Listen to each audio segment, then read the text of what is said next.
ஒரு பேஷண்ட் எங்கிட்ட கேட்டாங்க, டாக்டர் எனக்கு அம்பிளிக்கல் ஹெர்னியா இருக்கு, நான் லேப்ரோஸ்கோபிக்கா பண்ணிக்கலாமா இல்லை ஓப்பன் சர்ஜரி பண்ணிக்கலாமா அப்படின்னு கேட்டாங்க. ரெண்டுக்கும் என்ன டிஃப்ரென்ஸ் அப்படின்னு பார்த்தீங்கன்னா, யூஸ்வலாக லேப்ரோஸ்கோபிக் அம்பிளிக்கல் ஹெர்னியா ரிப்பேர் அப்படிங்கிறது சின்ன சின்ன இன்சிஷன் மூலமாக அப்டமனுக்குள்ளே போயிட்டு அந்த டிஃபெக்டை மட்டும் கரெக்ட் பண்ணுறது தான் அம்பிளிக்கல் ஹெர்னியா.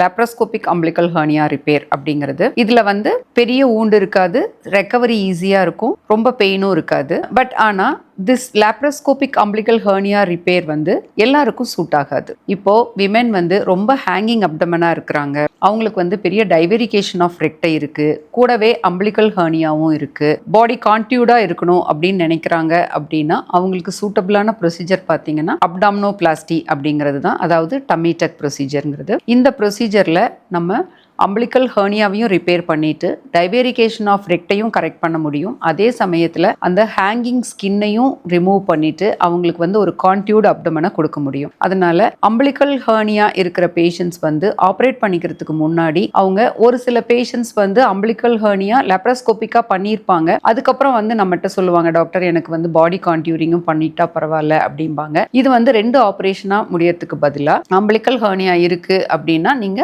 ஆப்ரேட் பண்ணிக்கிறதுக்கு முன்னாடி ஒரு நிமிஷம் யோசிங்க, நம்மளுக்கு வந்து பாடியும் கான்டியூடாக வேணுமா இல்லை ஹெர்னியா மட்டும் கரெக்ட் பண்ணால் போதுமா அப்படின்னு யோசிச்சுட்டு, இப்போ ஹெர்னியா மட்டும் கரெக்ட் பண்ணால் போதும் அப்படின்னா லேப்ரோஸ்கோபிக்காக நீங்கள் பண்ணிக்கலாம். இல்லை பாடியும் கான்டியூடாக சாகிங் அப்டமன்லாம் இல்லாமல் நல்லா வேணும் அப்படின்னு நினச்சிங்கன்னா better you consult a plastic surgeon and அந்த அப்டாமினோபிளாஸ்டி ப்ரொசீஜர் தான் உங்களுக்கு சூட்டபிளான ப்ரொசீஜர்.